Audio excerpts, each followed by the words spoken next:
Traveling the Vortex.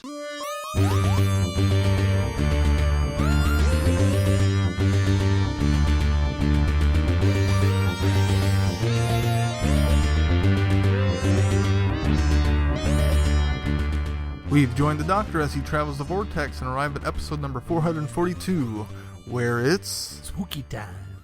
I'm Keith. I'm Sean. I'm Glenn. How are you guys? Very good. Are you thoroughly spooked? Well, we're entering that season, so. The spooky season. Well, as I was telling these guys before I came over, I went down the rabbit hole of all things Halloween on the internet. It's just getting excited about it. So. Was it in conjunction with the Minecraft Halloween Town, or just in general? That was one of the elements. It's one of those things where you start on one thing, you go to the internet, you start to look for one thing, and then that one thing leads to another thing and another thing and another thing, and then 2 hours later, you're in the middle of a YouTube video going, "Oh crap, I got to go record." What'd you guys do this week? I watched a couple films. I watched a couple films.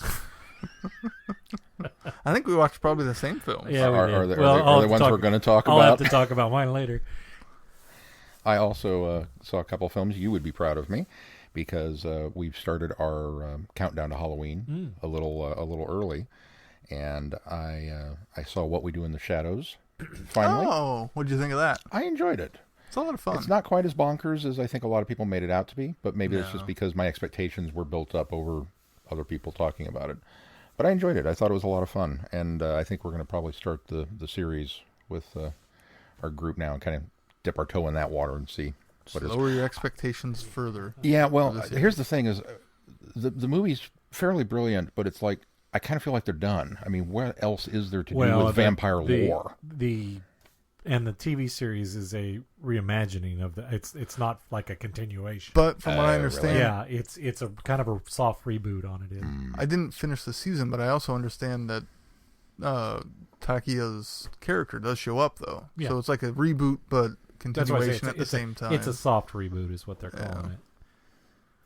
We also went out and saw Ready or Not, which is bonkers and so much fun, and I really liked it.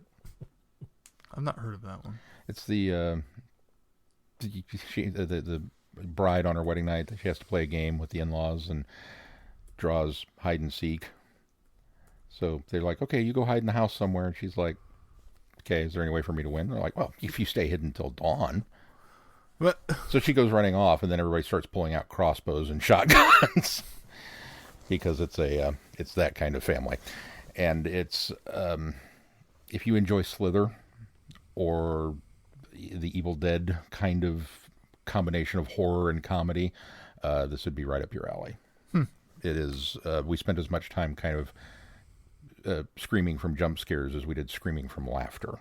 So it's a fun one. And then I did not enjoy Slither, but I do like horror comedies. Then I would be really interested to see your take. Of course, I liked it, so Slither you probably was won't. Just a really terrible movie, though. So, what about Tucker and Dale vs. Evil? Is it also in that vein? Yeah. There are parts that are. It's really not gory until like the last 20 minutes. Which I liked better. That one was just a little too over the top violent. Yeah. There's some violence in this one. There's a lot of violence in this one, but it's not over the top until probably the last 20 minutes or so. And then got to go out to the Fathom event for Star Trek: The Motion Picture for the 40th anniversary. That's fun. It was fun. Cool to see that on the big screen again. Nice. Keith, did you watch anything? No. I didn't really get around to watching much. I have been listening to the 5th season of The Diary of River Song. It's been quite enjoyable. This is the master one. Ooh. It's slightly disappointing in the fact that the stories don't connect as far as I can see at this point, and I'm in the last story. But the writing of the masters is pretty fantastic. Missy and River together are a duo I want again because they're so much fun to listen to. Of course, some of that is just Michelle Gomez is so captivating as the role, but even River and Jeffrey Beavers together is really well done. I like it a lot. I look forward to that. You understand that you're the kid that blows the bell curve, right? Because you're doing homework for next semester, It's not Hey, homework. I'm just listening to You're enjoy already it. ahead of the rest of the class. Considering how long it's going to take to get to these, I'm not going to be too Not concerned. homework if it's something that you love. There is no extra credit on this podcast, Keith. All right, well, should we move on to feedback? No, let's do news. We can do either, Dang it. whatever you want, Glenn. We can do feedback if you want. I'm tired. Yes, Let's let's. Well, how about this? Feedback or news won't take very long because it's a short news week. Okay. Only news is Candy Jar has announced details on the first book of the next series for Lethbridge Stewart in the Bloodlines storyline called Home Fires Burn. It is going to feature, of course, the story reuniting readers with Section Officer Eileen. I'm going to butcher her last name. Young husband, but this is before she was married. Oh, that's right, yeah. It's also going to include Quarks and Professor Travers. Ooh. Oh, well, now we know why you're excited. Yeah. Well, that'll be fun. And the return of the Briggs' uncle, Matthew Lethbridge Stewart. So it could be an interesting combination. Sounds interesting. Quarks. Quarks. There's a synopsis you can read, or a blurb, as you will, out there. I'm not going to read it now. We've linked to it on our Facebook page. Yeah. So. Go check it out. And pre-order. That's it. All right. Well, let's move on to feedback now. Feedback, we've got a couple pieces from Jamie. He is continuing his rewatch, and he's up to our episodes 126 through 130, and he writes something in Klingon. Hello there, Vortexers. Episode 126, the Tom Baker retrospective. Why is it our resident Star Trek guy won't read out the Klingon? Because I was forced to take crappy French.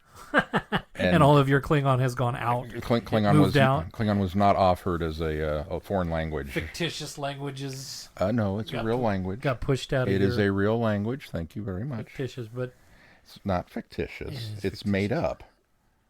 But what language is it? Well, okay, it's made up. There you go. Made up language. But Isn't all language made up? It is acknowledged as a genuine language by the Language Institute.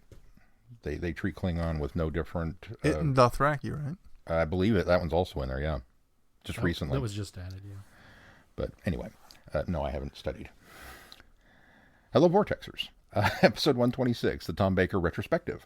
First of all, You're not even going to give it a stab. my throat hurts. I don't think I could do this justice. Quavan Tulu. Maybe. I bought it. All right. Well, You could have done that, and none of us would have questioned You it. wouldn't have questioned me at We all. wouldn't have, but anybody else that listens to this that are huge Star Trek fans and no Klingon probably. Just That's terrible. Just throw an edit in there. My accent is my Midwestern accent. Is, Sean, in 3 years of studying French, you did that Klingon better than you do your French. That is true. I do not deny that. First of all, really enjoyed the My Girl feedback song. Babelsphere. I remember enjoying this one, but not much else. The concepts are interesting, though with a social media link-up that drains creativity. As for the Revisited, I rewatched this recently and found it boring. Maybe because Tom's run is so massive with few recurring villains and so many companions, but it feels like the format of the specials is the most inadequate here. I'm in an ideal place for a retrospective, having spent the last 3 years watching all of Tom Baker's run on TV. He is, and always will be, the definitive Doctor Who. He's the most recognizable, the longest run, the one everyone thinks of when you say Doctor Who to those who have barely scratched the surface or have heard of the show in passing. Yeah, I used to watch on PBS. That was the guy with the scarf, right? Tom's Doctor went through phases that are rather different. The Hinchcliffe era, the Hammer Horror, the era where it seemed to be a serious job for Tom, and he was the most balanced. And then there was the Graham Williams funny, silly, jokey era. And then there's Romana, both of them. Brilliant in their own right, equal parts the Doctor, and personally, I like Romana 2 better. And finally, there's the J&T era. Tom seems to really be done, all moody and angry. Science is shoehorned into everything, sometimes to the point of detracting from the story. K9 gets shortchanged and eventually written out entirely. Do I like the Fourth Doctor? Yeah, I like the Fourth Doctor. I prefer his early personality, though I have favorite episodes scattered throughout his run, and like all the companions, with the exception of maybe Adric, just not a big fan of his. 4 was one of my favorites, but at the moment, he slid down a little in my eyes. I suspect that's because I've been overloaded on him and am very much ready for change. What 4th Doctor story is the best representation? Oh, that's a hard one. I'd have to say maybe Genesis of the Daleks or Pyramids of Mars for the early years and City of Death for the later years. But with so many to choose from, it's very hard. Episode 127, and a return to the Divergent Universe. Faith Stealer. I remember enjoying this one. The concepts are definitely interesting, and it was fun in places. However, it's been a while, so I only remember bits and pieces. The Last. This one was good. Bleak, but good. The post-apocalyptic world was well realized, the ruler well acted, the threats to the Doctor and company seemed real. The only thing that was confusing was Requiem and the ghosts. I didn't really care for that part of the story. So here we are, only 2 episodes left in the Divergent Universe arc, and I'm still not sure how I feel about it. It's an interesting idea with a lot of potential, but it's a very hard thing to write, a universe without time.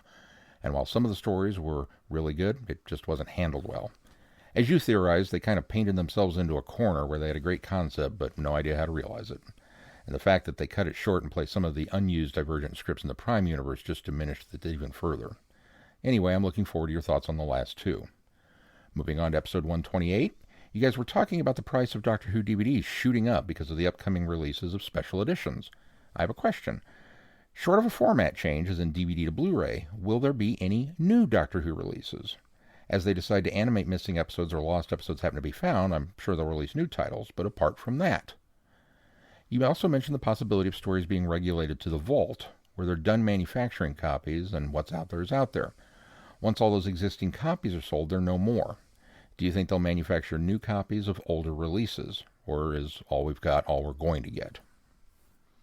Well, we That's just already happened. talked about that not that long ago, was the fact that they're printing on-demand copies of the discs when you order them. The times have changed. Yep. Plus all the Blu-ray releases. And Jamie has another question on the DVD versus Blu-ray, which we will get to in his second piece of feedback, so continuing on. I enjoyed your Ring of Fire feedback song, Planet of Fire. I remember this one is enjoyable. We get the backstory for Turlough, gets a good send-off, introduced to Perry, the Master, and the departure of Chameleon. The Eye of the Scorpion. Now, I really liked this one. It's an enjoyable pseudo-historical that introduces us to a great companion in Airmum. The story is great here, with the villains being excellently played. The mercenary leader is a wonderful villain. The Egyptian setting is well done. Kind of wish Doctor Who would go to ancient Egypt a bit more often. The only real question is this. Now that you've listened to the entire run of Perry and Airmum stories, do you think the inclusion of a large run of adventures between Planet of Fire and Caves of Androzani hurts, helps, or doesn't affect how people view the Doctor's sacrifice in Caves? I'm curious, since one of the big impacts of Caves was that the Doctor sacrificed himself for someone he barely knew. That's an interesting question, and I initially would come down on it's a brilliant idea to shove all those stories into that tiny little gap, just because it's a wonderful opportunity to get more Five and Perry. And I don't think that cheapens the sacrifice at all. I mean, no, I think it adds to the sacrifice, because it gives more justification of why he'd be willing to throw himself down for somebody he just met. I mean, the Doctor's willing to do that in general, but it just makes that death essentially more poignant, in my opinion. I agree. Sorry, I lost my... Oh, there we go. Moving on then. Star Trek 102. I've seen the motion picture, remember it being exceedingly boring. Some of the ideas were cool, but they really overdid it on long, boring special effects shots. Hearing that they released it unfinished makes me feel a little better for not liking it. Wrath of Khan was thoroughly enjoyable. I haven't seen any other original series movies. I have seen Generations and First Contact and all 3 Abrams verse. It was a good side trip, and I think we need more. I see you did a Next Gen Season 1, but I'd love to see more. Episode 129 and the 5th Doctor Anniversary Stories. Alex's email and his theories on the silence and the exploding TARDIS, it's about as close to the truth as I've heard on your show before the revelations in Time of the Doctor. It's well thought out and well presented. Bravo. Considering the revelations of Time of the Doctor, I'd like to reiterate Sean and I think also Keith's comments in reaction to this. Keith said, I hope they kind of do something to address it on camera. And Sean said, this is something because everybody's thinking about it. When are the silence coming back? I find it fun that Moffat was able to wrap up everything at Christmas. The silence, the question, the secret fear that was revealed to the Doctor in the hotel and the God Complex, the Time Lords, etc. I really can't wait for your coverage of Day and Time. Smoke and Mirrors. I remember enjoying this one okay, but I'm with you guys that it just wasn't that great. Tegan was a decent enough reader, but it didn't stand out. Prisoners of Time 5. I enjoyed this story. It was nice to see the Sontaran-Rutan War, and the art was decent enough. Definitely one of the better ones. The Fifth Doctor retrospective. I've seen a decent chunk of his TV stories and listened to a large selection of his Big Finish. He's a quiet, laid-back Doctor and really stands out sandwiched between two loud, larger-than-life personalities with the two Bakers. I thought Chrissy's comments were very well thought out. I haven't seen any of his TV stories recently, and most of my audio has been with single or two companion pairings, so I'm not sure off the top of my head, but I don't think the crowded TARDIS worked well on TV. It works better on audio, but that's because the writers of Big Finish have a better grasp of the characters and the problems that overcrowding caused on the show. I'm not sure, but I may rank Davison higher than Tom. Now don't yell at me. I like Tom. But I'm currently oversaturated. I look forward to starting Davidson on my watch through as a breath of fresh air. His quiet, reserved, but he has teeth when he has to use them. What's the definitive Fifth Doctor story? Man, Earthshock or Caves of Adrazani, maybe the Mara duology. None of them are really super fresh in my mind, so it's hard. And finally, Inferno. I love this one. It's the first Pertwee I ever saw back when I was first getting into Who back in 2010. It drags a little, and it could have been cut by maybe one episode. But it's still a great story, a cautionary tale of the era without being preachy. The parallel universe stuff was great. That's it for now. Stay safe during tornado season, and keep up the great podcast. Really enjoying it. You can tell Jamie. we're still backlogged on these. Well, in fairness, we're in Kansas. It's always tornado season. The other question he had in a second feedback was some questions about DVD versus Blu-ray and collecting the TV stories. I know you've had a whole episode about this recently, and I have listened to it. But in this case, I have a specific question. I don't own any Doctor Who DVDs. All of my DVD watching has been through my library, and there are titles that I borrowed that aren't there anymore. I'm considering whether to start collecting the DVDs or Blu-rays, and at the moment, I don't have a Blu-ray player, but that's an easy enough remedy as they're getting more and more affordable. Focusing on the Hartnell era, apart from An Adventure in Space and Time, which doesn't really count, none of these are on Blu-ray. Of the stories that are missing, only 2 have been animated and released on DVD, Reign of Terror and 10th Planet. Checking current pricing on Amazon to get all the Hartnell stories that exist would cost me about $550. Now, granted, I'd be piecing these out and getting them little by little, but my question right now is this. Should I start acquiring DVDs now, or wait for however long it takes for them to release Season 1, 2, or 3 box set on Blu-ray? That's hard to answer, and I'll tell you why, because there's so much out there as far as DVD goes. The easy answer is wait for the Blu-ray, but I don't think Blu-ray is a guarantee that they'll continue. Mm-hmm. They've set a pretty good track record with 2 Tom seasons, 1 Davidson season already out, and then we've got a season of Pertwee coming out, a season of Colin Baker coming out, and a season of Sylvester McCoy now confirmed. So it seems like they're on track to try to get everything out on Blu-ray.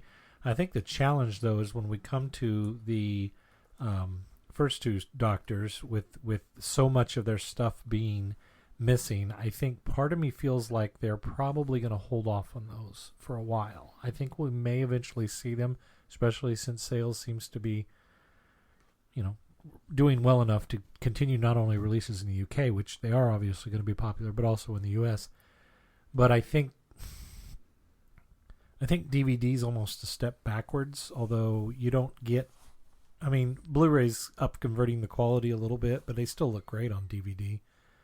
The problem that you'll find, though, is, especially right now, we've got this benefit of when we were chasing down Web Planet, or when I in particular was chasing down Web Planet and the Time Meddler, those things, because they were out of print and they were second seller discs, they were super high, but you have the benefit now of those, as Keith was mentioning about the represses, you have the benefit now that BBC's doing DVD on demand, and so those are actually been priced down to $19.99, whereas before Web Planet you couldn't get at one time for under $120, and Time Meddler was up around that as well. Yeah, those are being repressed by BBC, the shop BBC. So, I would definitely recommend not buying anything more than a $20 disc. Yeah. Maybe 30 if it's the Rescue and the Romans, where it's a big box set, or the Chase and the Space Museum and something like that, where you're getting more than one story. But because of the Blu-ray releases possibly on the forefront and on the horizon rather, I would be very hesitant to buy any more DVDs of any of these stories unless it's like a brand new release where it's in animation. Yeah. Sean and I, we kind of were in the benefit of buying a lot of our collection when they were street value, or street date, not street, retail value. But I've been slower along than Sean has, and I'm finally at a point where I'm only 4 stories away from finishing my DVD collection. And there's 2 of them out there that, quite frankly, unless they drop considerably, I won't end up purchasing. And I know Sean's just sitting on 1 story he's missing. And that particular DVD is still, although it's come, you're looking for Fenric, right? I'm looking for Fenric, and it has come down quite considerably. But realistically, at this point, those might come further with the Blu-ray coming out. Well, that's just it. As of right now, I could pre-order, even if I went to and got it from England and had it shipped, I could pre-order the Blu-ray box set for about the same price as what the 1 disc of getting Fenric by itself on DVD would be. So I know that previously when we discussed this, I was very much in the, if you already have it, I didn't see that it was necessarily worth upgrading camp. But Jamie, in your position, I would definitely go Blu-ray, simply because, yeah, you're going to have to wait a while. The Hartnell and Troughton stuff, with as sparse as some of those seasons are, it's going to be difficult for them to put together a comprehensive Blu-ray box set, unless that's what they decide to do, is here's the whole Hartnell season, everything that's available. And I don't think they'll go that route. I think they'll continue to try and do it season by season.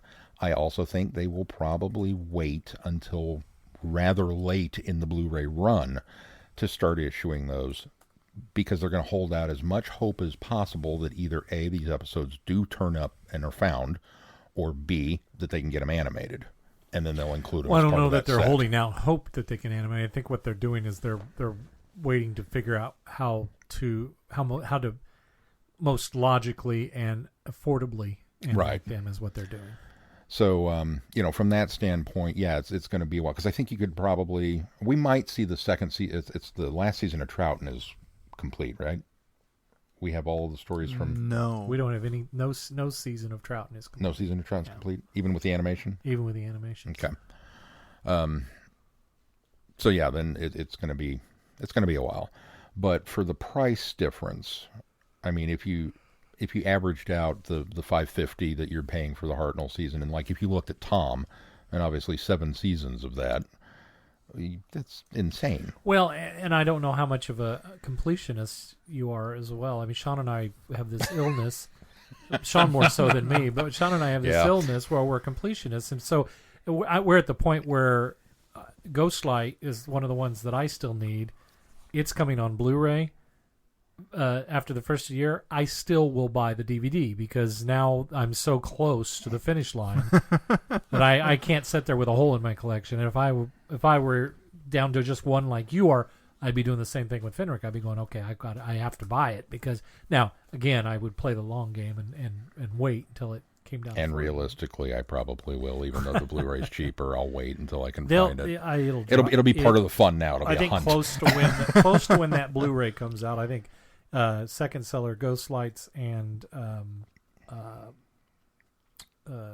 Curse will come way down. Curse has already dropped about $10 since the last time I checked on it. So has Ghostlights, down to $79 now. It was up over $100. So. But now Keith is kind of the other end of the spectrum, whereas Glenn and I are completionists. You have. I already don't have anywhere close to a. But he collects the you stories. Just collect that the ones that you like. Right. Yeah. Which creates a little bit more of a challenge when I'm looking at the seasons, because then I've got to weigh, okay, how many of these stories do I like in this season? And how often am I actually going to watch some of these other ones? So if it's a season where, yeah, there's a couple great stories in there, but there's enough other clunkers for me, I probably won't pick up the Blu-rays. And he's okay with that. Yeah, and I'm okay with that. Glenn and I are over here twitching. So I think a lot of it will just kind of depend on... Although that being said, if I find the Blu-rays cheap enough, I'll still pick them up. Yeah. I think a lot It's of it all will just about depend price. on what your particular personality type is, what you're okay with having on the shelf, and, can you play the long game and wait them out? Yeah. And if you can, then I would definitely say Blu-ray is the way to go. And if you want them now, or if you don't mind having a mixture of both, then by all means, start picking up the DVDs secondhand or, as cheaply as you can, and then buy the Blu-rays that are available. It looked like they were on track for the Blu-rays to release 3 a year, and now it's looking like they've bumped that to 4 a year, so 1 each quarter. So Yeah. it may come out quicker than we expect. Hope that answers your question, Jamie. All right. Any other feedback? That's it for feedback. All right. Well, let's move into our reviews. Sean, explain a little bit about what we're doing. It's spooky time. So we thought it would be fun to do Beyond the Doctor, which is a revisiting of a concept we did back for the 50th, where we're going to look at the actors who have played the Doctor, but not in Doctor Who. We're going to look at some movies that they've done outside of the TV show. And specifically, because it is spooky time, these are all horror, thriller, they're spooky movies. Yeah. So we've got 2 of them for you today. What order are we doing? Doctor order, of course. We've got the 4th Doctor. We've got Tom Baker. In the Vault of Horror. You have a synopsis, Keith? It's not a very good one. Actually, here, hand me that Blu-ray. Let's see if there's one on that.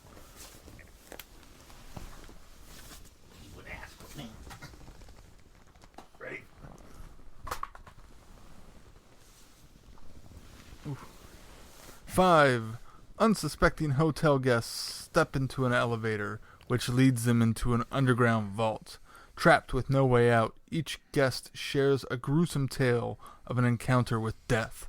But as the stories unfold, the men begin to suspect that their presence in the vault is no coincidence, and that the only way out is death. Bum, bum, bum. This was a hotel? Really? I did not get that at all from the watch. Yeah, I didn't. I thought it was like an office building or something. I just thought it was a nondescript building. I wound up in the sub-basement. So this is Glenn and I's at least second viewings. Yeah. But you're first, right? I had started it and got through the first segment, I don't know, last year, the year before, whenever I borrowed this from you. And then, so this was my first full-time through, yes. What'd you guys think? I enjoyed it just as much. Yeah, I did too. I mean, this is right in line of a lot of the films that I like. I really like kind of those British comedies, British horrors from the late '60s and early '70s. Hammer horror films are among some of my favorites, but also another group that was doing the basically the same style of horror was Amicus, which was kind of their rival company that they were releasing. In fact, they would borrow or steal actors back and forth from each other, and so a lot of times you'll see, Christopher Lee and Peter Cushing in both Americas and Hammer horror films. Amicus. I keep saying Amicus. What I really like about this is when I was a kid, some of my favorite comics were the E.G. comics. And at the time that I was reading them, most of them were reprints of the stuff from the 40s, 50s, and 60s. Because EC Comics was, really anthology horror stories that back in the day that were really kind of in this style and vein of how this is put together. And this particular story is actually a sequel to Tales from the Crypt, which was cleverly included in this particular movie when the author guy the writer is reading the Tales from the Crypt novelization. And there's an EC comic laying on the table next to him that they pan across, which I thought was pretty cool, which was Vault of Horror. I think the ironic thing about this is none of these were all adapted from stories in EC Comics. None of them came from any of the Vault of Horror line. I think 3 or 4 of them were from Tales from the Crypt, and one of them was from shock suspense stories. Do you think some of that is part of why they would have named this one Vault of Horror instead of Tales from the Crypt 2? Well, Was that because the U.S. version of Tales from the Crypts may have launched around then? And no. then it was in confusion? There's no Tales from the Crypt in visual media didn't launch until the 90s on HBO or late 80s. Oh, okay. Now, well, correct me if I'm wrong, because I'm more familiar with the HBO Tales from the Crypt series, which you're right was the 90s. But wasn't there an original television series that this was kind of an updating of? Didn't it air in the 70s or something? Or am I way off base? Not that I'm aware of. Well, you would know. So. No, this was well, not that. I don't mean that like mean. I just Glenn knows horror. I think there was a Tales from the Dark Side TV series. Maybe that's what I'm thinking. But that also would have been late 80s, early 90s as well. So, and then Tales from the Dark Side also did a few movie things too. No, this was specifically adaptations of the comics. And I've always liked anthology stories, especially on film, and I think that this is put together really well. And I like how this and Tales from the Crypt always have a framing story where our subjects come together in some way, and then there's the big reveal at the end of why all of this has come about as each one of them tell their different stories. Well, it's a beautiful way of doing completely disparate stories that don't relate to each other until you get to the end and you find out, the framing device is what ties everything together because of blah, blah, blah. The anthology storytelling of this, too, was also sort of what... Now, EC Comics is what inspired Romero and King to do Creepshow as well. This is kind of the predecessor to that as far as the visual medium goes. King borrowed a lot from, not particularly this movie, but from the same source material, although King came up with original stories instead of them doing stories that were previously written. So this was sort of a predecessor to Creepshow and Creepshow 2. I think the stories are really good, and I think because they're short and concise, there's not a lot of it's almost suspense horror as opposed to gore. Which, they shy away from the gore a lot. We do, I think the one that's The Neat Job with Terry Thomas and Glynis Johns probably was the most gore factor with the hammer into the head and all of the different body parts on the shelf at the end. The one guy gets clubbed in the grave, and I guess there was one. I guess the Baker story was pretty gruesome too, with the arms getting chopped off. But you never actually saw much of that. Well, that one I thought you saw more of than I expected to for a 1973 British horror film. That's probably the uncut version you were watching. Oh, that's true. I did watch the uncut this time. But overall, they're great stories. But to focus down, to narrow down my favorite story in this, and there could be some subconscious bias in it, but my favorite story really is the Tom Baker story, where he is the artist that ends up with a bit of a cursed Midas touch, gets the voodoo from the guy in Haiti, the Haitian guy, to essentially take revenge on the guys that wronged him, that undersold his paintings and then sold them for more money because they actually were good. I think there's a reason they saved it for last, and that's because it is the best. Yeah. It also seems the longest. Like there was more thought put into the story than the other four stories. Even time-wise, it seems to take up more time of the movie than the other ones. Yeah, I don't know. I think This Trick Will Kill You is the probably about as long, in my opinion. Or at least it felt as long. That's the one with the rope trick. But not as good a payoff, realistically. No, agreed. But I think as long. And This Trick Will Kill You was probably my second favorite of them. Yeah. Even though I really enjoyed Glynis Johns and Terry Thomas in the neat job. But that one was really short and sweet. And another interesting thing is to see Terry Thomas in a role that I don't expect, because I'd never seen him in anything, horror or serious. Yeah, he's. I mean, the first thing I ever saw him was a Mad World. The second thing I ever saw him in was those Magnificent Men and their Flying Machines, which he's also in as well. And so it was really, really strange to see him in this movie. You could occasionally hear Sir Hiss also in his performance. Yeah. Yep. And the mom from Mary Poppins in a horror movie. I mean, come on. Yeah. The one thing that I thought was weird was the Bargain in Death taking a little bit of a tongue-in-cheek approach with the guys, the grave robber guys, when they get scared and the hair stands on end. I mean, it's almost like they were kind of giving maybe a little bit of levity before getting into the Tom Baker story that does get really, really gruesome and serious in tone.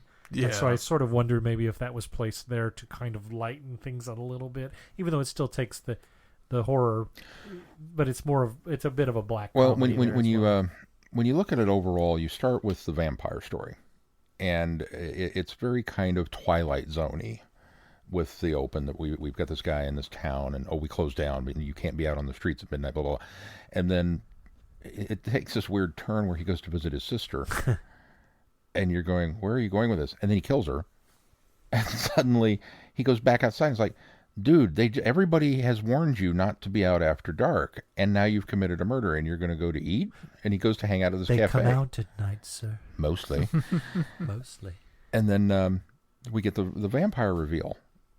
But the vampires are so bad because of... The teeth at the end. Yeah. The scene with all the teeth, it was, it's laughable. Oh, I think it was a bit campy, but I really enjoyed it. And I think the big twist to that one, which the first time I saw it, I did not see it coming, is the fact that his sister was one of these vampires, which I thought was really, really interesting. Yeah, because it starts out with the guy killing the guy that was looking her up because he's about to go murder her, so he can't have any witnesses. He goes there and murders her because it's a money, plot. He gets more money from this heir because she's gone. And then for him to get his comeuppance by going back to this, and the arrogance of the fact that he goes there first, and they won't serve him because they're closing, and he, leaves thinking that's strange. It's just now getting dark. And then the arrogance of coming back, seeing people going in and thinking, well, they're serving people. I'll go in now. It just, you kind of rooting for not him in this at all. No, you're rooting for anybody else. Even the vampires are welcome compared to this guy. No, I agree. But that's, I think, what makes it work is the shock and surprise of the fact that his sister is part of this group takes away the levity of the vampire teeth, because they are. They're and I again, campy is the word you use. I understand. They're poorly portrayed vampires on screen, but because it's campy, you allow it. But to start with that episode where we go from a Twilight Zone feel to a kind of a camp, and then it gets a little darker with the neat job, and then it gets a little, which again, you've got Terry Thomas, so you don't necessarily expect darker. Right. You Terry Thomas and Glennis Johns, you don't expect a dark story with that, but it kind of goes there, and then you get the grave robbing job, next was the trickle, the Strickletalia, which is a very kind of, almost Hitchcockian suspense thriller to it. Yeah, it sort of has that tone and that mood with some supernatural thrown in because, Hitchcock's, most of his stuff was relatively grounded. Yeah. But yeah, it does have that tone and mood, I would agree. And then especially the kind of shocker at the end with how that one comes about. It's like, whoa, okay. So then I think you maybe needed to go back to a campy moment of levity before getting into the Tom one. Sure. So I think that was designed on purpose to roll out that way. Yeah. And Tom is great. He is. Tom is so good. Always good. And that sounds strange to say. He plays it with such refined, bubbling anger. Yeah. He never goes over the top with his. He doesn't go screaming and yelling. He just simmers and boils, and you can just see it underneath the surface of him just getting madder and madder until he goes and does this. And then as he does it, just the satisfaction of what he's doing, he all portrays on his face. It's very well done. And watching Tom Baker in Doctor Who for so many years, and now he's got acting chops in there too. Don't get me wrong. When he's serious, but to see none of that, twinkle in the eye or that smile or that it's really odd to see him as an actor in something so serious and solemn through the entire piece. Mm-hmm. I thought that was really, it's almost jarring the first time you watch it, even though his performance is fantastic. Yeah. And he really is, his eyes smolder when he's playing angry. And it reminded me quite a bit, actually, of his turn in Sinbad. Yeah. Is it Golden Voyage? Golden Voyage of Sinbad. Where he's, the evil vizier, and he's doing this thing. But that one's a little more campy because of, it's Sinbad. But just the presence that he brings to the screen through just his eyes is incredible. And so that made me very happy. And I loved the ending. The ending of this was so cool. The ending of the story? Or the ending of the story. Yeah. Of his segment. Story. Yeah. Not necessarily the ending of the overall, but we'll get to that. Well, it's so well written, especially in the way that the deaths are brought about. And I think one of the things that the first time that I saw that, I didn't even consider him putting it in the safe and then having the lack of oxygen begin to affect him. Yeah. Because they let that kind of play out. Because he has it in the safe for quite a while before he paints all those pictures before he loses the air.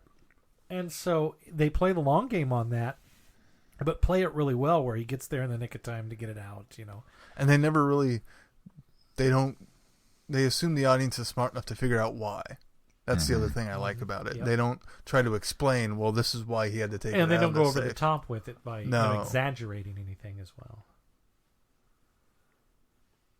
It's so good. It's a very cool take on the Dorian Gray concept. Yes. And to see Dellum Elliott in the... Oh, I know. Marcus Brody is the bad guy. That's the other thing that really blew me away watching this was, now, of course... Now, I've seen a few other Hammer films with Dellum Elliott in it. These are English actors. It's, they're in everything. If you lived in England, it wouldn't be a shocking thing at all to see all these people show up. But, from the get-go, it's like, okay, we've got Terry Thomas, we've got Glynis Johns, we've got Kurt, Strong Bad from the Bond movie. Right. What was his name? And, so I see those people, and of course Tom Baker. And I was like, wow, there's just tons and tons of people in this. And every segment that came up, there was somebody else who was like, oh, holy crap, there's so-and-so. And then Marcus Brody, my old friend, he shows up. And, that was kind of the icing on the cake there. Well, wait till we watch The House of Drip Blood, because there'll be a lot of... But no, I've always enjoyed the Tales from the Crypt series.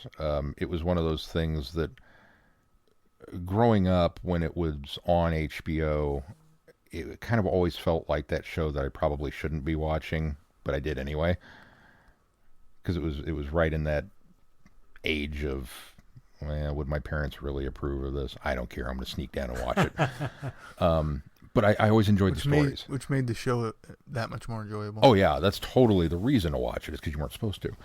But I've always enjoyed that type of story, and more specifically, that kind of wry humor that those had. Mm-hmm. And it's easy to see now where they got it from, because it's obviously there in the source material. If these people were able to kind of pull that same trick to it. I think what these lacked, and that Tales from the Crypt on HBO did right, was having the host, because the EC Comics were always bookended with the Crypt Keeper or the Vault Keeper or the something witch. The other one had a witch, and I can't remember her name. But they always bookended them, and then I think that's one thing that I think they felt would not come across back in at least 1973, that HBO gave it a try and gave it more of that authentic EC Comics flair. So this would have been neat to see that sort of thing, but I can understand why they didn't go that far with it. And you didn't like the twist reveal at the end? After we get done telling the stories that each of these people has done something that maybe they shouldn't have, to then reveal that, yes, we're all already dead, and we march off into the... It's a trope. Yeah, I think that was. Yeah, it's a trope. But if you'd have seen this in '73, it wouldn't have been as tropish. So. You're absolutely right. It suffers due to simply the time Benefit frame. of hindsight. One thing that makes it feel a little less tropish to me is the line at the very, very end of that's their punishment of having to relive these stories every day for eternity. Night after night after night after night for eternity. That was still tropish. Still tropish, but it kind of, the fact that, they were all dead the whole time, that aspect of it is lessened. Now, correct me if I'm wrong, because... but that happens to be a trope I like. Yeah. so I'm for more forgivable. Right. You're going to push this boulder up that hill. Correct me if I'm wrong, because I will be honest. By the end, I watched this fairly late in the evening, and by the time we got through the Tom one, I was starting to, as engaging and enjoyable as it was, I was starting to get really, really tired. At the very end, the guy that's delivering that line turns around and walks back into the vault. And disappears. But he was one of the five, wasn't he? Yeah, he was one of the 5. Mm-hmm. And which one was he? The rope trick guy. He was the rope trick. Oh, he was Kurt. Okay. Yeah. So does that mean that Kurt Jurgensen? Jurgens. Keith Imdaba. Kurt Jurgensen. Stromberg. But so does that imply that he Kurd. Does that imply that Jurgens. Does that imply that he then isn't in hell? That he's kind of the devil? That he's the mastermind of it? I think he was just used as a device to be the narrator instead of having a disembodied voice. They just gave that to one of the characters to deliver. Because I thought maybe I had missed something as part of that reveal, and I went back and watched it again, and went, I don't see anything there. But I sort of wondered if he's the one that delivers it because maybe his act was more evil than anyone else's, is the only thing that I could think. Although I think the first guy certainly I think were the most deplorable.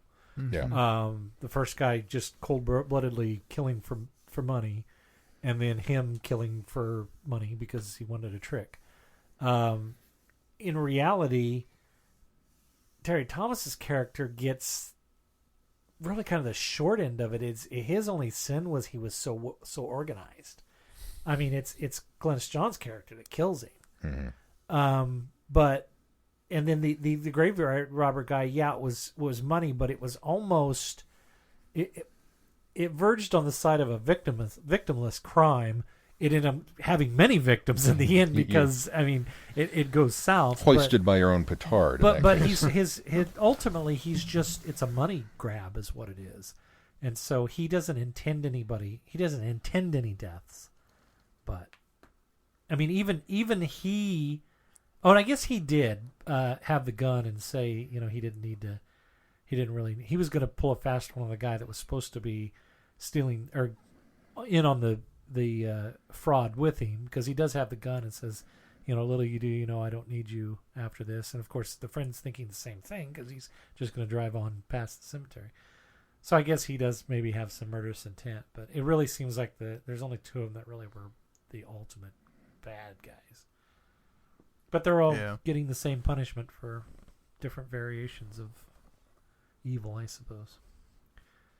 That's the only thing. The only way I could rationalize is that they needed a vehicle. They didn't want a disembodied voice. They didn't want a narrator because we haven't had a narrator. They've been conveying to the audience this entire time that you could have easily had a host in there asking them about their different dreams, but they self-engage in that, and so they needed somebody to deliver that line. And I almost wonder if it wouldn't have been better had there been a butler. Or something that was serving tea and then left the room when they would share stories and then came back in. I don't know. Which would have put it more in line with the comics where they did have a host for the particular stories each time. So that would have maybe served that purpose. It's enjoyable. And a concierge would have let me know that it was a hotel.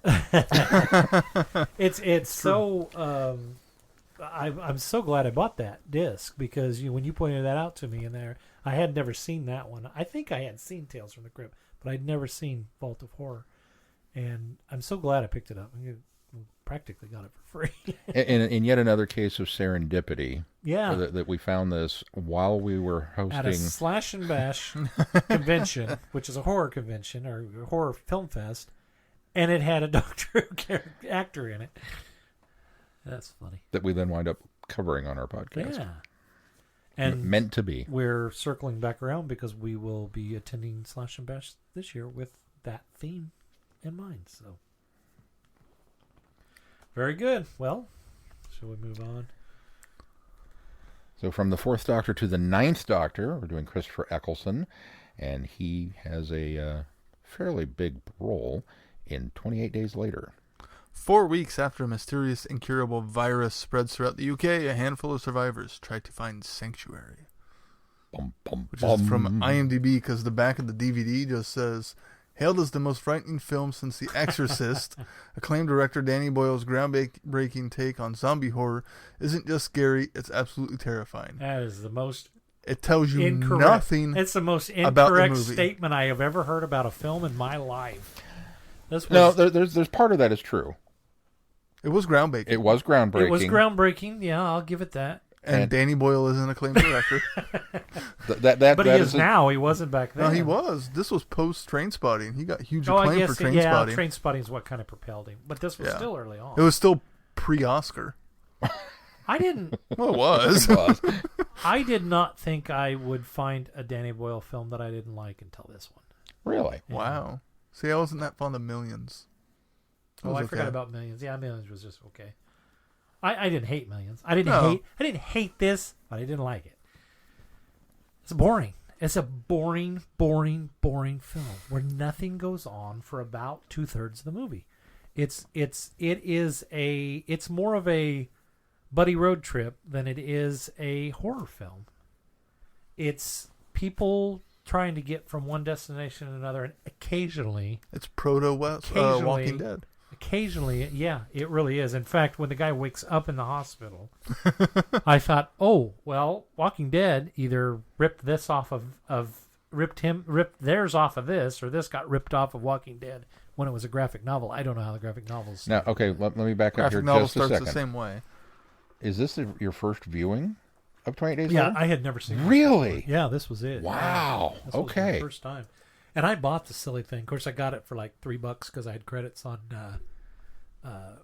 Google Play Store. So I bought it on Vudu, and so I got it for super cheap. And You should have taken me up on borrowing it. I should have, because that was $3 I want back. No, I'm giving it a really hard time, but Christopher Eccleston, who I'm excited to see in this movie, doesn't show up until an hour 8 in. Yeah. So he's not even in the first half of the film. And that's the other thing is, so I appreciate what Boyle's doing here, but we've got an infection that is released because of people wanting to do the right thing. And then we end up with a quarantined, infected, we don't know it's quarantined until later, but an infected British island until, with zombies who Well, and we really still...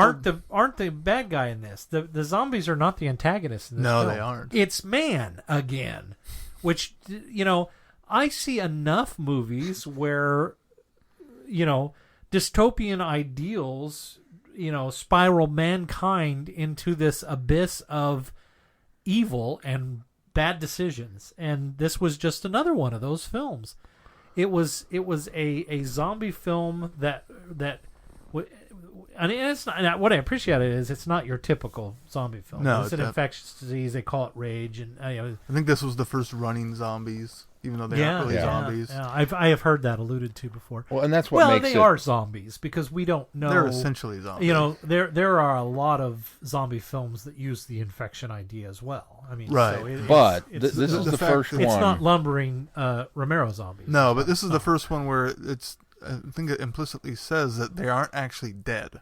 They aren't the dead back to life. Right. Right. You're right. You're Yeah. right. Yeah, So this that's is the hence first one that starving to injects a level of science to it as opposed to the supernatural. And it's the first one with the running. Oh no, not a science supernatural, because even There really isn't even supernatural early in zombie this. films don't. there are earlier Romero films that don't say that they're undead. That the return, well, those aren't Romero's, but the Return of the Living Dead series attributes it to an infectious disease, even though some of them come up out of the graves and stuff. But so I mean, it's not necessarily attributing it to a supernatural cause. It's still a scientific cause, even though it's reanimating some corpses. This is the first one I would agree with you that is not calling them undead. They are actually still alive. They are just on the extreme end of an infection. So I wouldn't be the same one to interject a scientific reason behind it, but it would be the first one to not call them undead or reanimated corpses. Yeah. All right. To actually, in my opinion, eliminate any supernatural element to it. Yeah, it cements that fact, yes. And I can see what you're saying about humanity, although I don't fully agree with it. I agree with the beginning of it was them trying to do something good and it went horribly wrong, but I don't necessarily think that part of why I enjoy this and find it a fascinating film is that the humans in Sanctuary aren't necessarily evil or aren't necessarily doing they are in a horrible situation and trying to survive. Some of them go the wrong about to rape women in order to propagate the repopulate they go the wrong direction in it. That doesn't make it not right. I mean, that doesn't, no, I'm not that saying doesn't I'm not give saying it an it's excuse. I'm not saying it's right, but I'm not saying they have nothing to do with the overall infection of what's going on. No, they're agreed. just trapped in the situation. Agreed. Right. The way you were talking about the humans in it, it made it sound like you were even blaming the army at the end for the overall infection. No. I'm blaming the army at the end for they are degrading antagonists humanity. At the end. Degrading humanity into this. We're better than this. I don't care what situation we're put in. Humanity is not inherently evil. And maybe it is, but I like to believe that it's not. And we continue to go down this road of, well, humanity just sucks. It's like we do this in Doctor Who all the time. We chide them for relying on that crutch to continue to go back to every time. Then we get a good, what I think is going to be a great zombie flick, and we turn it into that same ideal of it's an examination of human nature. And I think that trope is one that this was early on in. Yeah, this is certainly an early dystopian future, or apocalyptic future. I wonder if you would have enjoyed even dystopian. it a little bit more had you watched it closer to release before you got burnt out on such a trope. Maybe, and that certainly could be true. Because it has been overused. But I recently. will continue to say that it is boring. There is nothing going on. I can see that It really argument. is. Now, there are moments of intensity. I really liked what's the actor's name that he's been in other Boyle films, the blonde-haired guy that played the dad, Ned. Gleason. Yeah. Mad-Eye Moody. Man, he was great. I sure enjoyed his character. Yeah, he's great in everything. But he was really sort of he was the dad figure. He was the hope for mankind. He was the very positive outlook. He believed. I mean, he's the reason they go there. We go to the sanctuary because he believed. Brendan Gleeson, that, yeah, he believed that he had to have hope because what else is there? They had to get out of there. I thought the performances were really good. Nobody could be shy for his performance. I didn't realize this was. Is it Cillian Murphy? Was the kid from the first thing I'd ever seen him in was the Batman films, Nolan's Batman films. I didn't realize this was one of the zero roles. In fact, it took me probably about 20 minutes in the film before I realized who it was because I hadn't seen him in a lot of stuff. Really young. Yes, but he did a great job. I mean, the performances are fantastic, but there's just way too much character study in it, and way too much talking, and way too much walking, and way too much traveling, and I even early on, I mean, I've had a problem with those things. You probably would have not been happy about the boredom. I felt like I was slogging through the film. You are not wrong. What's good about this? You guys should talk a little bit. There are the ponderous nature of nothing happening. of him walking through an empty, deserted London is not all that different from our three astronauts wandering through the first half of Planet of the Apes. In the original, it evokes that same kind of sense of unsettling creep factor. And at the time, not something we had seen very often. Yeah, and there's not a lot of people that can close off Westminster Bridge and Doctor Who in 28 Days Later. I was more impressed with how they closed the M1. I was like, that is considered one of the busiest. They had to have been done with some CGI on that one, because I could see them closing down the bridge but the M1, no. I was like, there's no way. There's got to be some CGI trickery here, because there's no way they closed that whole road. I bet it was under construction and they snuck in there to close it. They did not close a stretch of that road for that long. But once you get over wow, it's really empty. There's nobody here. How did they shoot that? Look at all this empty. I agree. It's kind of like, okay, nothing's happening. Sorry. And that's his nature of. That's the sad point about it. Let me. Okay, go ahead. I'm sorry. Let me address it. That's sad. I was taken out of the story because it wasn't engaging enough, and so I was thinking about those things. How did they shoot this? Wow, how did they clear out London in order to get some of these shots? I shouldn't be thinking that as a viewer.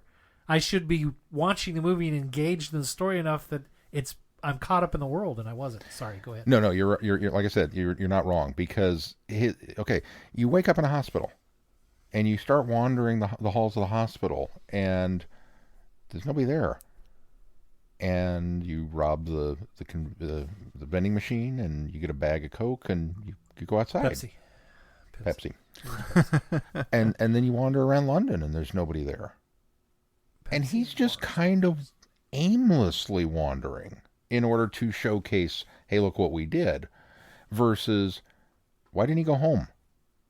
Initially, right off the bat, why didn't he go home to see what happened to his parents? Why was he content to wander? I'm sorry, I don't care what my situation is. If I wake up in the middle of a major metropolitan city and there's nobody there, I'm rushing home. I'm not going to hang around until dark.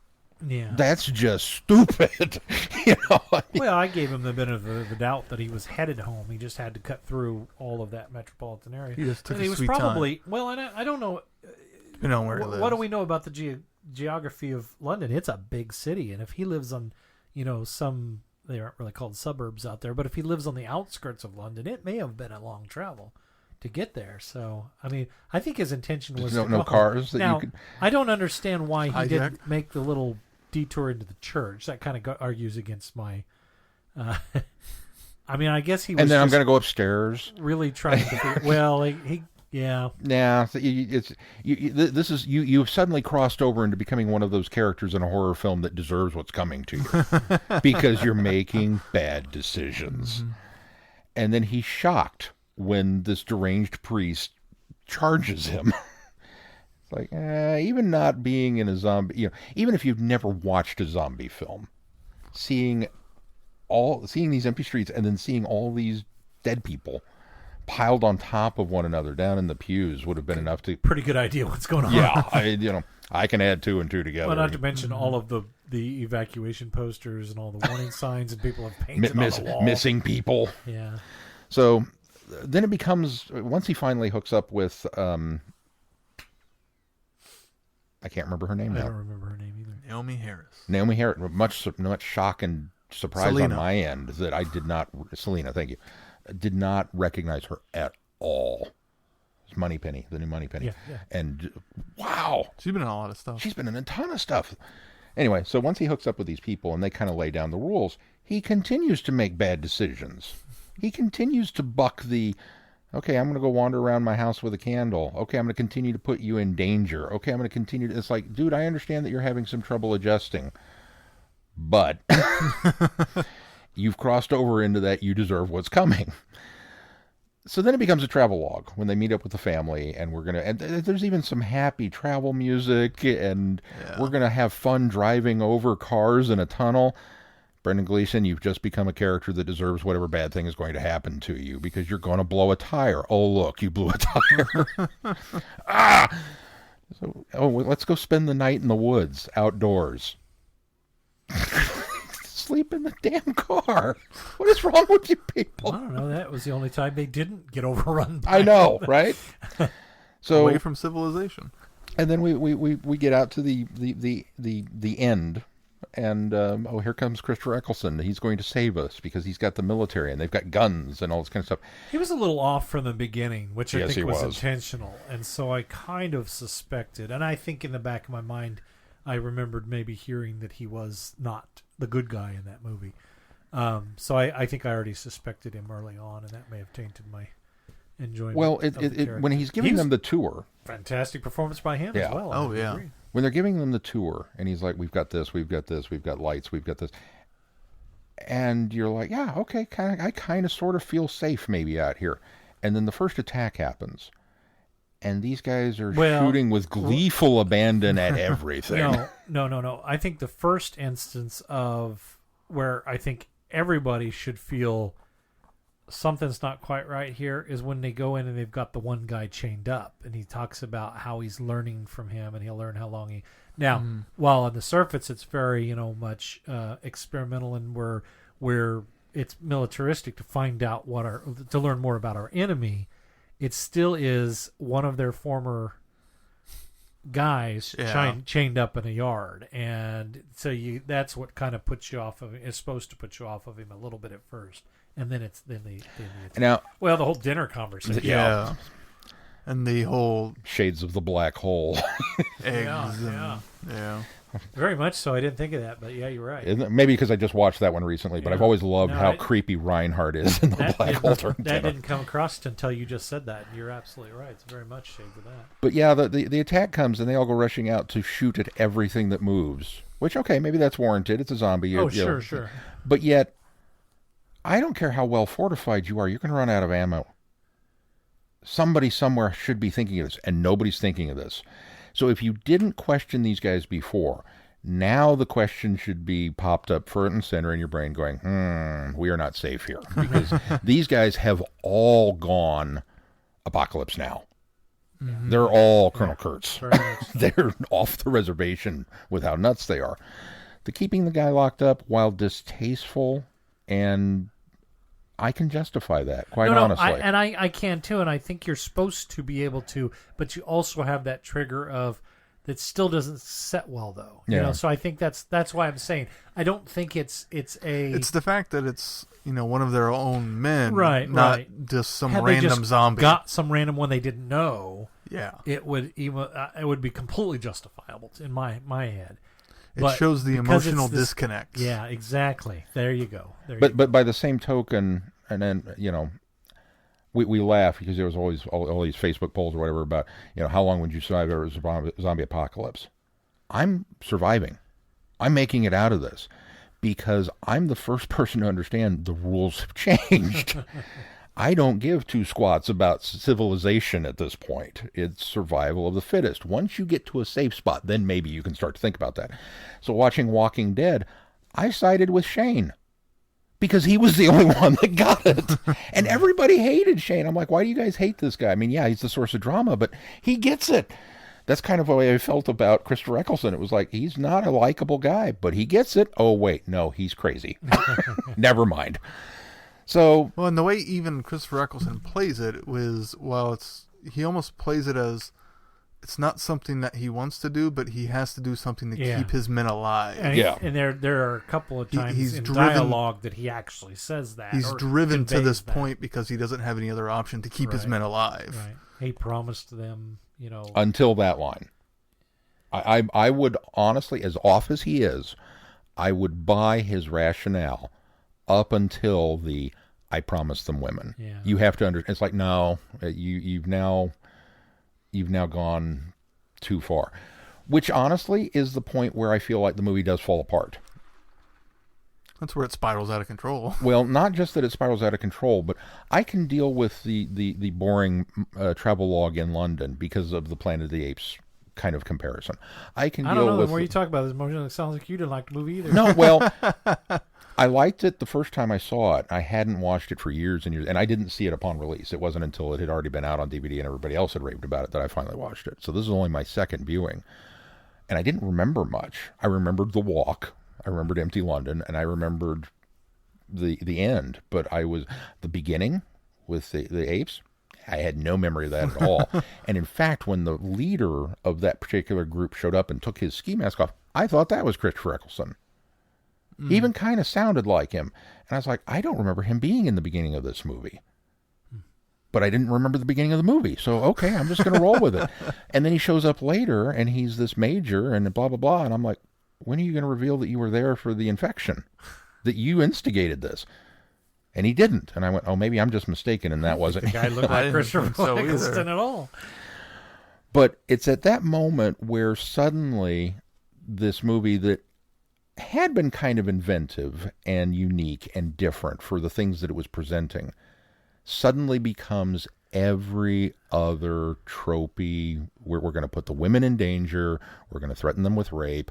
And our unlikable, stupid decision maker, who's been the hero of the film so far, now has to be the hero by going in to save them, even though Naomi Harris sacrificing himself too. Yeah, even though Naomi Harris has been a far superior survivalist and fighter and more competent, but now all of a sudden, because we've introduced her as a love interest, she has to be the damsel in distress. Right. And that's the part of it that I kind of went, I don't know that I like this now. Yeah.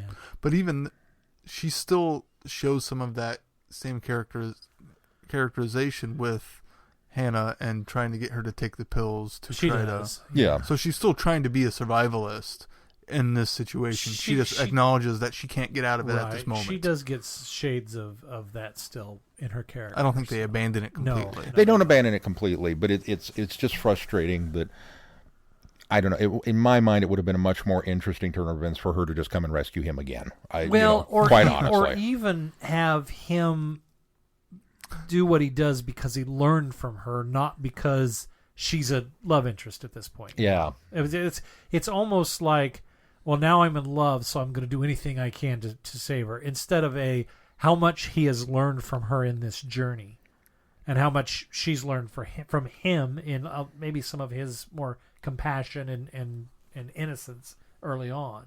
So there's also, if they'd have played it off that way, but they drove the love story home. There's also a switch that gets flipped, because his character in the beginning half of this movie is not the character who is running around leaping over fences and taking out military guys and firing machine. It's like, where was Rambo during all of this stuff in town?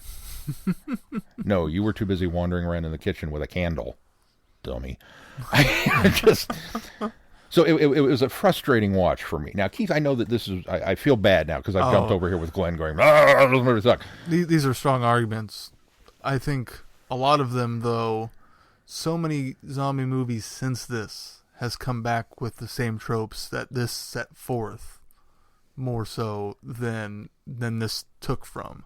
So I think that's part of it, is this hindsight of, this came out in 2002. Mm-hmm. So 16, 17 years later, we're suffering from the same thing we just described in Tales for the Exactly. Or not Tales from the Crypt, but Vault of Horror is, hindsight, it ends up ruining something for us. And unless you can slip back into that 2002 mindset of when you would have first seen it, it kind of doesn't hold up as strongly. And this is also kind of the start of the zombie wave.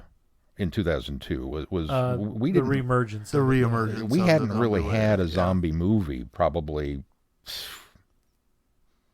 I mean, really, since a Romero, maybe it had been a long while. Romeros were kind of heading downwards anyway. Yeah. Well, no. Yes. I mean, as far as at their peak, no. I mean, probably the Return movies were probably the last time we really had a super popular zombie film.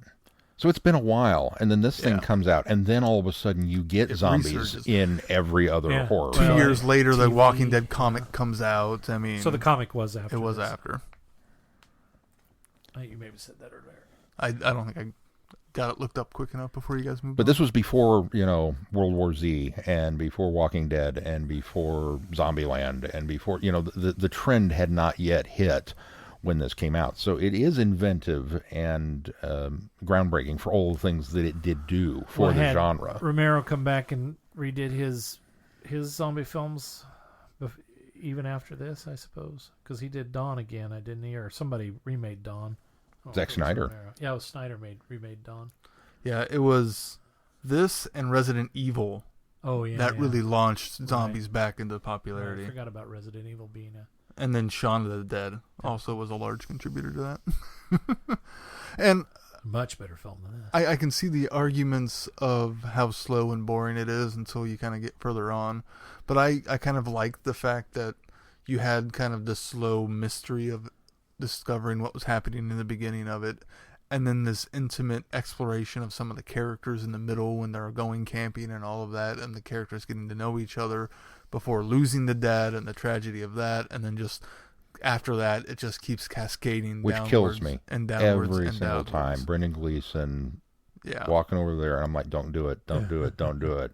and really, this is one drop. of those movies where the acting sells me on so much of it that I can overlook some of the plot issues. That I will give you. That's the redemption for me. If I took anything away from this film, the performances made it just enjoyable enough, because the performances are all, everybody does a great job of this. Yeah. The other thing is, I kept thinking, the further they were going with this, I kept thinking, is this going to be the first Danny Boyle movie that doesn't end on a lighter note, doesn't have a uplifting ending? Because especially when they're getting ready to ram that gate and he does that freeze frame, and I thought, oh no, crap, he's gonna do it, he's gonna end it like any other horror zombie film where, well, what happened next, it's up to you. But then they cut to him waking up in the bed and then making the thing, and then the credits run, and I thought, oh, okay, well, that puts the capstone, that's a Danny Boyle film. And then after the credits we get the what if, and I went, are you kidding me? You know what I'm talking about here. I didn't watch past there the are credits, after actually. the credits, and there is a what if scene. Have you seen it? I think so. Okay. Yeah. It's, well, I don't want to tell you. It ends grim, and it's I wonder if that's the 3 killer alternate endings that were on the disc and 3? they just tacked it in. I only saw one.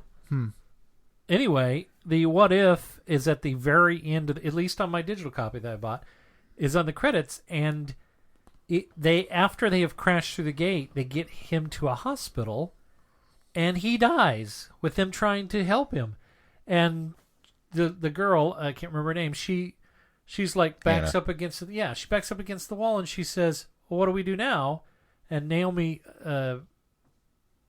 Harris's character says, we run, or we run, or we continue on, or something like that. And then it's them walking down the hall, leaving the place. He's dead, and that's the end of the film.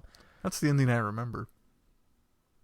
The ending of the film that I saw prior to the credits is him waking up and him. So I didn't rewatch the whole film. Oh, okay. I only rewatched the Christopher Eccleston bit. I know the rest of the film well enough. Apparently, the ending I don't quite remember the same. Well, you knew we were doing this, so you wanted to have that fresh in your mind. Yeah. No, it ends with a happy ending with flagging down an airplane because he sees a jet and discovers. I remember seeing the drone, the contrail. Yeah. And she says, the last thing she says is, "Do you think you saw set time?" And they smile at each other, and that's the end. And I thought, oh, okay, that's how a Danny Boyle film should end. What if? Alternate endings. I think and if this is just the suspicious nature of me, I wonder if the one ending was made and it didn't test well, and so he went back and recut the ending and then went ahead and spliced the what if ending on.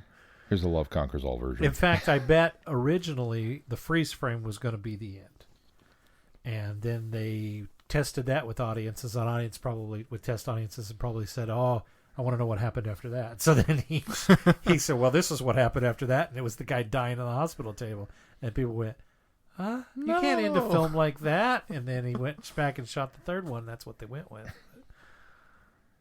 because the freeze frame was very much in line with that type of horror film, especially those really intense films that do that. But Now, I will say, and this will be up to you, is whether or not you decide to continue on.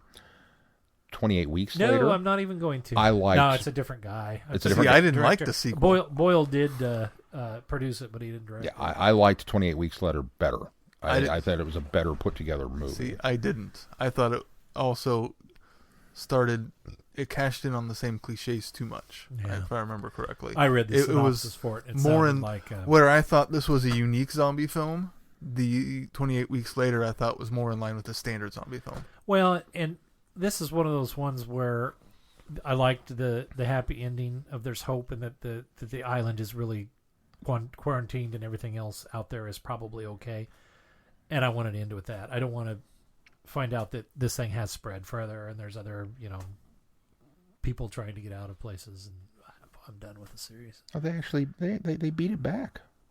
Yeah, well, they retake London. I mean, see, that makes it even worse. At least part of it, and then people move back in, and they all make decisions that you deserve whatever's going to happen to you because you went and moved into an infected zone. To be fair, on purpose. To be fair, that's horror films in general. See, and I remember thinking that 28 Weeks Later felt more like an action film than a horror movie. Yeah, I would agree with that. Probably, which is probably why Sean liked it more. Probably. Yeah, I would agree with that. So what are we doing next week, Sean? But Christopher Eccleston, just to put circle back around where we should have been to begin with, he was excellent. He was very, very creepy and did a lot of it with, I thought, through his vocal inflections, with how he was delivering lines of dialogue. I would agree. And I was impressed with that. And he had blonde hair. And his blonde hair. Almost ginger. Almost ginger. Almost ginger. All right, which ones are we doing next week, Sean? What can I look forward to this time? I think everything else I've seen, though, now. Well, no, there's a few I haven't. Well, next week, our two doctors are the war doctor, John Hurt, and he is in The Ghoul. Which I think I've seen. With Peter Cushing. This one is streaming free on Amazon Prime, so if you're a Prime member, you can watch along with us. And then we should mention, if you are a member of Shudder, through either Amazon Prime or independently, you can catch Vault of Horror on there. Yeah, so I just found that out last night. So The Ghoul, and then Jodie Whittaker is in Attack the Block, which I've not seen either of those, so it'll be all new to me. And I'm not sure. I don't believe Attack the Block was streaming anywhere. No, so you're gonna have to head out to the video store for that one. But or do a digital purchase of the films that are on our. I think that's so. Probably the most recent one. No. No? No. It's older than you think. Is it? Yeah. What's the most recent one on our list then? Patient Zero. Oh, yeah, that's true. Yes, that one just came out. Yeah. I forgot about that one. That's the Matt Smith one. Attack the Block came out in 2011. Wow. I remember seeing that on the front of another Blu-ray that I bought that had just come out, but it must have been 5 or 6 years ago that happened. No, you're just that old. Well, I am that old, but... All right, well... as I ponder the... I don't know. Do you ever get so old that you forget where you were? Yeah, I just totally spaced where I was going. Anyway, be sure to check out our webpage, travelingvortex.com, for updates on this podcast. You can find the schedule there now that Sean has got that posted up, and you can see all of what we're doing coming out in the next several weeks leading up till the end of October. Including pictures. As we do our Attack the Block is on Stars. So if you have a Stars membership, you can stream it there. As we do our Beyond the Doctor spooky time. And while you're there, be sure to click on our Patreon link and consider supporting us. Every bit of that goes right back into this podcast. And remember, if you can send comments, or you can send comments and feedback to feedback@travelingthevortex.com by clicking on the send feedback link while you're on our website. And until next time, I'm Glenn. I'm Sean. I'm Keith. Cheers. Good night, everybody. Be seeing you. Thanks for listening. Did I say Glim? Glim. Boy, it really is late, and I'm old. You forgot your name? Forgot my name. Can I call you Glenn from now on? No. Please? Next week, can you introduce yourself as Glenn? You have been listening to Traveling the Vortex. Doctor Who and all of its associated programs are owned and trademarked by the BBC. No infringement is intended or implied.